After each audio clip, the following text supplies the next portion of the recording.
There's a storm coming. You sound like you're looking forward to it. I'm adaptable. What are you? Gotham's reckoning. What we're constructing here is a very, very elemental conflict between good and evil. Why didn't you just kill me? Your punishment must be more severe. Did they kill him? I'm not sure.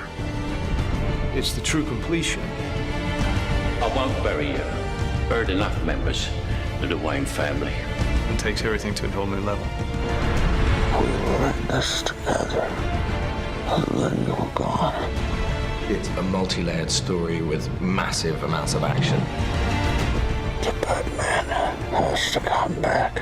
Chris was able to amp up the stakes for this last movie and really take it to places that I don't think anyone's expecting. What if he doesn't exist anymore? He must.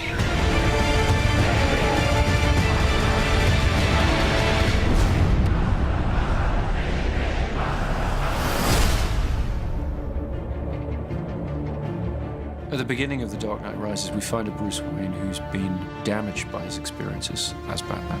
You are as precious to me as you were to your own mother and father. I swore to them that I would protect you, and I haven't. How much longer can he allow this pain to control what he does with his life? Alfred feels that it's his duty to help him find a way to put it behind him. You're not Batman anymore. It's about 8 years that Batman has been missing. And we've gotten to see what Gotham has become. Everything seems fine on the surface, but it's all built on this lie. I am the main sort of facilitator of that. It's a secret, I think, that's eaten away at him. So The Dark Knight Rises is about how that affects Gotham and how things begin to get worse once again. And now it's Bruce having to deal with a new threat to the city and to himself. The choice has to be made. Is Batman going to return? It's the true test of a hero. Confronted with their darkest fears, being taken all the way to the edge. How do they come back? Do you think he's coming back? I don't know. In The Dark Knight Rises, we have an incredible ensemble that we've put together. I remember seeing Christian in the makeup chair. There was a 3-year-old in me that was like, that's Batman.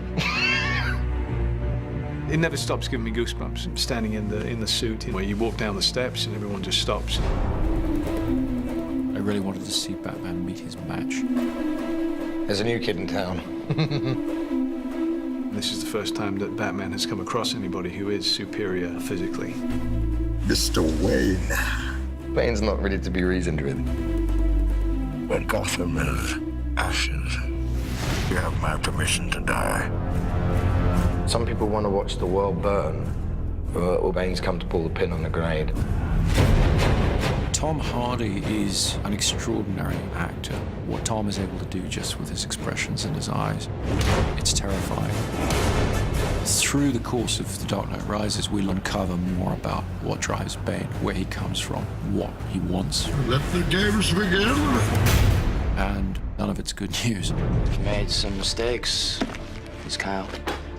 Girls gotta eat. Selina Kyle has her own code of ethics, which sometimes involves doing things that other people might consider questionable.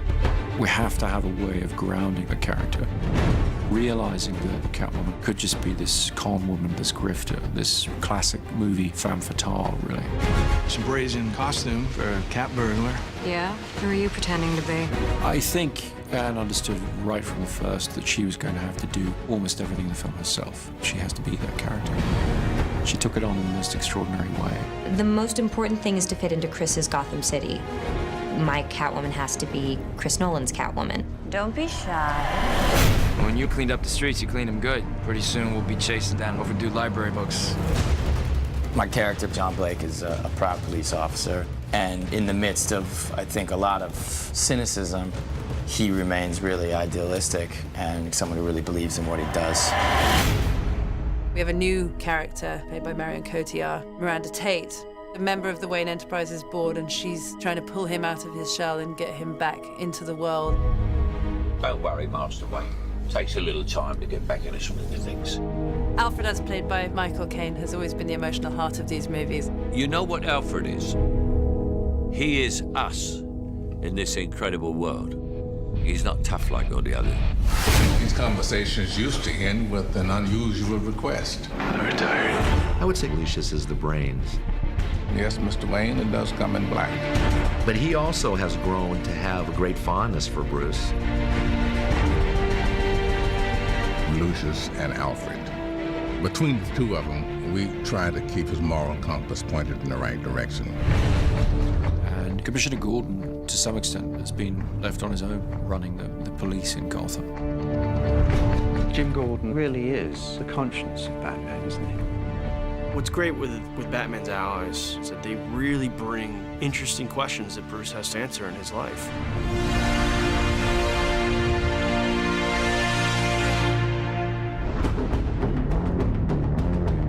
Chris has always had such a strong sense of spectacle, with this good human story to it as well. He turns those big action movies into something very intimate and emotional. You feel very close to all those people.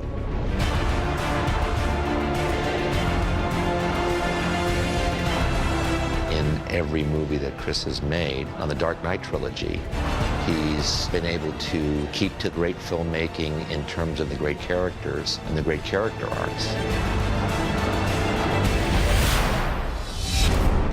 He creates whole worlds that you really can get lost in.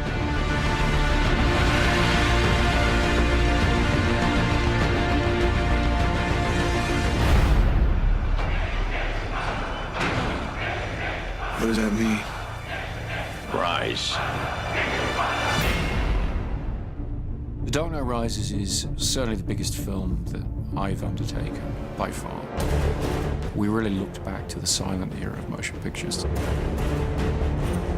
when the image was paramount, when all you had was the scope and scale of a location, thousands of extras, that kind of thing. That's the kind of storytelling I was interested in exploring. Dark Knight Rises is about trying to get some of that romantic scale and modernism into it in a sort of epic way. We started the shoot in India, then we moved to the UK. After that, we went to Pittsburgh, Los Angeles, Manhattan. It's been relentless action from start to finish. We've expanded into the largest of genres, the war movie, the disaster film. They add scale, raising the stakes from a place where they were already extremely heightened. We do get a great kick out of doing this action work. To be in Inverness, Scotland, flying with a fuselage in an aircraft and 4 stuntmen hanging off an airplane. With Chris Nolan, as much as we can physically do inside of that lens is where he would like to go. We had them on the outside of the aircraft, shooting through the windows, and it was a big thing to come together. It has this wow factor. We're back at Carlington, which is this large hangar. You okay? Yep. A lot of the film takes place underground. So we've built a Gotham sewer system and we're pumping an enormous amount of water around it. We wanted to fulfill the promise of Batman Begins, which is that Wayne Manor will be rebuilt exactly as it was, but that the Batcave will be expanded and brought forward technologically. My mother warned me about getting into cars with strange men. This isn't a car. One of the biggest creations was the new flying vehicle, the Bat. It's a big insect. It's nearly 30 foot long and 17 foot wide. It needs to travel very fast up roads. It needs to climb up over buildings. Chris Corbould and Chris's designs are just phenomenal. It's a wonderful new gadget. We have a big stadium that we have to blow up. The Pittsburgh Steelers have kindly allowed us their stadium. We We had almost 11,000 people turn up for one day's shooting to play fans of the Gotham Rogues. The biggest challenge is just the sheer scale of the operation that's going on. You know, we've got thousands of people in the stands, we've got multiple cameras, IMAX cameras. This is probably going to be one of the biggest, most demanding visual effects sequences in the film.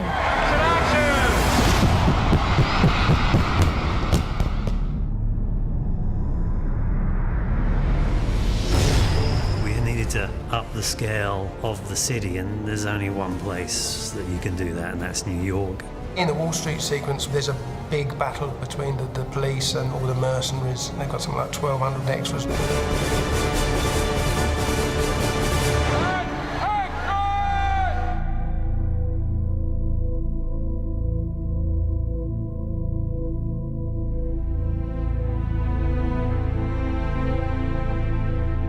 Chris really did want to shoot everything as real as possible, so there's no visual effects enhancing the amount of people that are in that scene. This was 8 months of preparation has gone into what you see here, working with the city, with the departments in order to control this set.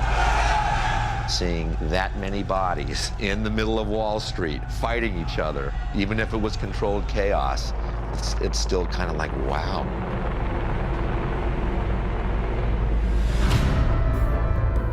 People of Gotham, we have not abandoned you. What does that mean? It means we're on our own. This is certainly the biggest movie that I've ever worked on. But then emotionally, it feels like something that a lot of people can tap into. It's wonderful. It kind of brings things full circle. You see only one end to your journey. Sometimes a man rises from the darkness. Every great story deserves a great ending, and we've really tried to be true to that. The Dark Knight Rises is our attempt to give that great story its great ending. We will destroy Gotham.